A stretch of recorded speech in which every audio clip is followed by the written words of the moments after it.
Today I come bearing the single most important question. A question we've asked before but been forced to return to once again. Is Turdz a fraud? Let's investigate. This is a standard thing I do after tournaments. I don't do it when Delhi wins all the tournaments because Delhi's place in history is pretty locked in. He's one of the big four. There's some jockeying among the big four, but he's never going to fall out of the big four. I don't think it's ever going to be, there's just no movement when he wins stuff. Same for setup. But there is when Tezuka wins. There is when it looks like Akiyama's going to win. There is when Turdz wins. So let's look at Turdz. Is he a fraud? So he just won TTAC 16. This makes him the fourth player ever to have won each of the three major tournament types, Special Editions, Triad Wars, and TTAC. He's the fifth player ever to win five tournaments. He is near the top of the list in every counting stat, but we still must ask, is he fraudulent? And I would note, there are a bunch of ways to look at his tournaments, some of which I'll be coming out with soon, that note, like, Carver is, despite a worthy finals opponent, uh, very clearly the weakest tournament ever won. At least two of his other tournaments are probably in the bottom 20th percentile of tournaments won. I will note his most recent win is probably in the top 20th percentile. And that is part of why we are here, because I think it really has changed his historic stature. But there are some things that go against him here, and we're going to try to consider things. All-time rank. My Hall of Fame score, which I put in some numbers and I set some formulas and then it spits out results, has Turdz up to 8th all-time. Is Turdz the 8th place all-time tournament player? Well, I think the only way to look at this is to compare him to other players in the top 10 that I think are mostly, I'm sure people have very different top 10s, but these are players who will regularly be in lots of top 10s and I think are quite difficult to argue with. That's right, we have Great Sephiroth, Slash of Time, Nightwish, Kamikaze, Kona, and MC. I have listed them in order of championships, and you can see, if we just count what the players have done, Turdz has notably more championships, notably more finals, notably more semifinals, and slightly more quarterfinals than Kana, because Kana was unbelievably good at reaching the quarterfinals, and more wins than any of these other options. It's, at this point, a really impressive resume, and I also like how everything for Turdz is divisible by 5. That makes for a, you know, easy math. He has exactly 1.7 wins per tournament. He has 2 quarterfinals per 5 tournaments, etc. We'll get to the rates later. But here you can look at this chart and you can compare these players. But aha, you say, he's played more than the others. He's an accumulator. And if we look at the last list, we can see indeed that Turdz has 5 championships. Great Sephiroth has 3, but Great Sephiroth has only played 20 tournaments. Great Sephiroth has a higher championship win rate, and you can do some similar numbers with some of the other players here. So you can say he has played more than other players, and that does lead to higher totals. Though I do think being able to sustain a level for a long time in any competition is really impressive. And one point Slash of Time has made when he was arguing for Delial as the GOAT is doing it over long periods of time also proves you can do it against different fields of opposition. And that seems worth a lot to me as well. So, but I hear you. You being the imagined person I'm arguing with today. I hear you, imagined person. We've looked at totals. Turds' totals are incredible.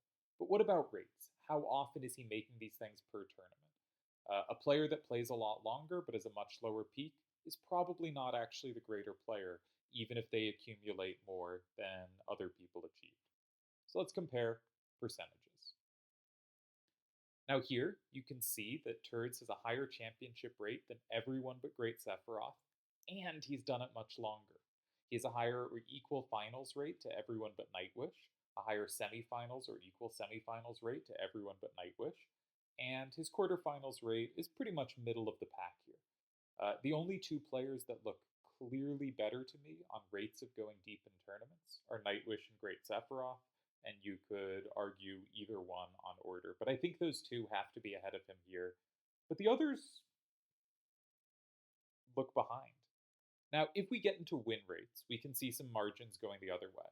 So we have win percentage as the wins column. And you can see that, again, Nightwish and Great Sephiroth really stand out. And Turdz is bottom of the field here, though only narrowly behind Kana. And if we look at record versus winners, the VWs is versus winners, we can see Turdz is towards the bottom of the field, though by no means bottom, and it's a pretty tight pack. His separation from first is just 10%. And versus non-winners, again, we can see towards the bottom of the pack, not the actual bottom of the pack, towards the bottom though, and trailing the leaders in Nightwish and Great Sephiroth again by a decent margin. Great Sephiroth and Nightwish were really, really good. This should be telling. All right, so what are you saying now? He plays shorter tournaments, and his win rate is lower. So this argument would be the tournaments are shorter. So now, when tournaments are shorter, Turdz, with his relatively low win rate, is able to go deep more. And so, yeah, his rate of achieving deep runs is really, really high, and he has sustained it longer than any of these players. So even though Great Sephiroth and Nightwish do have better averages here, especially in win rate, but also across the board, Turdz has sustained it much longer. Turdz has played more tournaments than Nightwish and Great Sephiroth combined and sustained these stats over that rate. And he is getting there with shorter tournaments. And we'll talk more about lower win rate. I would say for a long time he had a much lower win rate, but it is possible that now he has just as high a win rate as they do. We'll look at this. But the longer you play, the more time you spend away from your peak that is part of your overall win rate. And every player who has played longer has just spent more time not at their absolute peak. Or if they continually get better, which is pretty rare, but maybe it's happening with Turdz, then what happens is all that early time drags down their win percentage. Longer careers, it is harder and harder to sustain really high win percentages, and Turdz has clearly the longest career here. But also, if we want to say he's playing shorter tournaments and thus it's easier to get results, we can do something that's not really affected by tournament length. We can look at win rate adjusted for opposition and say, how much are you winning? And how strong are your opponents? And that's what ELO does, and I love ELO, so we're back to ELO. Now, I'm admittedly just going to look at ELO peak here, and I will admit in advance that all 6 of these players that I'm comparing Turdz to have in general held higher ELO ratings than Turdz has. If we did some average over time, Turdz wouldn't be miles behind, but he would be clear 7th. And I didn't actually put the stats for that in here, and I should have, but that is one thing where he trails. But again, that's going to happen with a longer career. All right, let's look at peak ELOs. Now, I have a few notes here, but we can see Great Sephiroth and MC with the highest peaks, which I actually think is correct. I think those two had really insane runs, though Kamikaze has the best single tournament performance of all time in Squall. Then we see Nightwish, Kazi, and Turdz in a kind of middle pack, with Kona a little behind, and Slash trailing. Now, a few notes on this. One is Slash's best performances were Rhinoa. Slash and Nightwish and Yojimbo and Delial are the 4 best Team Rhinoa players of all time. I think Delial is clearly 4th in that. I think Yojimbo's 3rd. I think Nightwish is 2nd and Slash is 1st. But you could argue orders there. But I think you probably would end up with Slash 1st, Nightwish 2nd, Yojimbo 3rd, and Delial 4th. Now, you could argue Yojimbo 1st as well. It's not by big margins. But I think that would be like the standard consensus if you looked at the results. So Slash is the lowest score here, but it is not including his best performances. Nightwish is actually very good here, and it's not including some of his best performances. So Nightwish substantially underrated here, Slash substantially underrated. Another thing to note is until his last couple tournaments, Turdz' peak was around 2250. But he was close to his peak, and then he goes on to win Triad Wars 16 and win TTA 16, C16 virtually consecutively. He makes a finals in Cosmos 2 in between. And this rockets his rating up to 2360, which is firmly here. So again, I will admit his rating has generally been lower than these other players. But this peak is really fantastic. And the reason Turdz had not been in the conversation, in my opinion, with these players before but is in the conversation now is because he had never really had a run that you could put next to these other players and say, he's as good as these other players. He had done a really impressive stuff for a lot longer, but I think there was no kind of streak you could point to where you could say, he's done it longer and he's reached the level they reached. And I think with this run, he's still behind GS and MC. Once you include Rhinoa, he's got to be behind Nightwish here too. It's possible Slash is ahead of him, though I think probably not. It's possible that given Kamikaze achieved stuff earlier, that it's ahead, though actually Kamikaze's peak ratings in 2010, so probably not. But I think this is now firmly in this tier, that Turdz at his best looks like a player as good as these other players, and he has a really long tail of being not quite at this level, but very, very good. And that must add value to his career. So I think this is a really compelling argument that Turdz is among this group now. And I'm excited to see what he does next.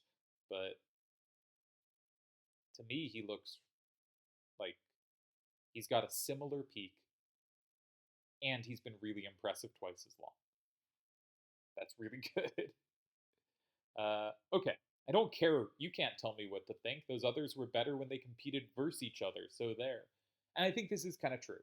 Um, when there was overlap between these players, which mostly occurred in the 2008 to 2012 period, though with Slash of Time also a little later, uh, all six were ahead of Turdz for basically the entire period of overlap. Slash of Time plays a little bit today, but is obviously not focused on it. No one, like, he wouldn't claim to be the player he was. No one would claim that. His current playing, he's good, but it's not a representative sample of what he was. And the others don't overlap with current Turdz. And it is true that when all these players played together, we can look at win percentages, tournament results. We can look at just their records against each other. Turdz is 2-8 against their group, which is the weakest of any of the seven, and most of the others are around even, with Great Sephiroth and MC notably above even against this group. So when they did all overlap, fully agree, the others were better than Turdz, and better than Turdz by large amounts, which is why my rankings had Turdz nowhere close to their level at that point in time. But I think that's changed. And, just because Turdz crushed MC the first time they played in a tournament doesn't mean MC wouldn't go on to be a much better player a couple years later when Turdz had been playing for a bit and then MC caught up and got better. And I think now we're seeing Turdz improve. And you can see this a whole bunch of ways, but like, I can run solver stats on Turdz games. Turdz is a substantially better player now than he was at the start of the return, and it's been really impressive to watch how brilliantly he's played of recent. And so, yeah, the others were better when they went head to head, but that's not representative of why Turdz is now in this group. So I think one thing we can do is we can just compare what are the best runs of each of these players. Again, this is going to exclude Team Rhinoa. It also excludes Kefka and Cosmos, which Turdz has won one of and made two more finals in. So, as I recall. Pretty sure that's right. Something close to that, if not exactly that. So, if anything, this undersells Turdz. It also undersells Slash, it undersells Nightwish. The others, it is basically right. I didn't make every peak run the same length of time. I wanted to do the one that looked best for each player. So if I could add another year and only slightly lower the win percentage, I would. If I cut it off at an exact year, it probably means the surrounding years are not as strong. So for instance, Slash is the highest win percentage here, and his 2009 was unbelievable, and this also misses Team Rhinoa dominance. But the fact that I couldn't include 08 or 10 without lowering his win percentage quite a lot is telling that this probably isn't the best streak here. The best streak here is probably Great Sephiroth's by a decent margin at 33-7 over a 3-year span. And I think it's not very close. It's possible Nightwish with Team Rhinoa gets closest. That would be my guess. Kamikaze's lasting such a long time is also really cool. MC is fairly close. But if you compare Turdz to these, it's a little shorter duration than most. It's a little lower win percentage than most. It has achieved more because tournaments are shorter. But tournaments are shorter also means he's on average facing tougher opponents because the fields are just so strong of who's remaining on the site. There's there used to be so many games that were relatively free for top players that mostly don't exist anymore. Um, so I think this peak for Turdz, and note again, it actually is removing some really good results for him, really holds up against this group.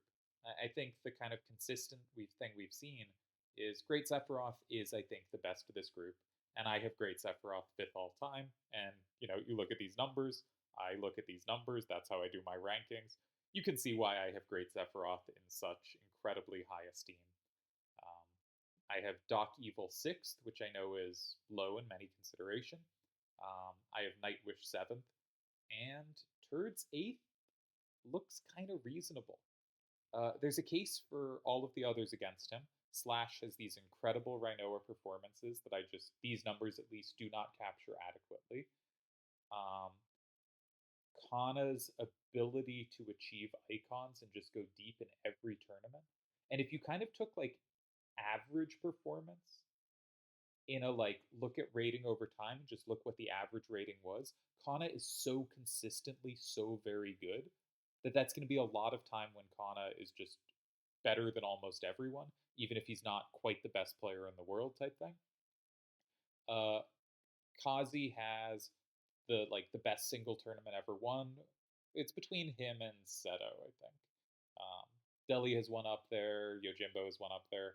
But I would put it between Kazi and Seto for first. I'd have Trios Wars 8 versus Squall for the spot. If you look at who they beat, Triad Wars 8 looks better. But if you look at who was peaking at the time they were played, I think Squall ends up maybe looking a little more impressive. Anyways, and MC has this phenomenal peak run that is one of the highest, and we saw that with the ratings. There's cases for all of these players against Turdz, but there is now a very clear case for Turdz against all these players. And I guess there's been for a while because he's just racked up so many more achievements than they have. But the argument against that was always he's accumulating and his peak is not near as high. But I think now his peak is kind of on par. He looks worthy of this group in terms of level of play, and he's done it so much longer. So where do you put him in the group? I have him eighth all time currently, or like my Hall of Fame stat. I haven't thought about what I actually think, um, but I probably put him right around there. I might drop him to ninth versus MC. But if you go through the charts we've looked at in this video, like Turdz kind of looks just better than MC in most things. So I don't know. Eighth might be just right. Good job, me, making great stats that correctly evaluate things. So I'm really curious what people think. Turdz indeed is pretty good. Yeah, this says exactly what I was saying. I think Great Sephiroth is ahead. I think Nightwish is ahead, but not by a ton. And I think other than that, it's really close. And I was also thinking like, if I was betting on these players in a match, obviously if these players returned, they probably wouldn't be at peak form immediately. But if we gave them a little time to prepare, I was thinking it might be the case that I would bet on Great Sephiroth and Nightwish against Turdz, but bet on Turdz against the other four. I think that seems to me kind of plausible. I don't know what I don't know if I'd necessarily do that if I knew they were coming back at their absolute peaks. But if they were coming back like close to their peaks and Turdz is still at his peak, I think I'd bet on Turdz against those four. And even if I'm like wrong on that or being hyperbolic somewhere here, I think it's gotten really close. And I think if the conversation is close, then Turds' longevity is really important. So let's get our verdict. My verdict is Turds a fraud? Not guilty.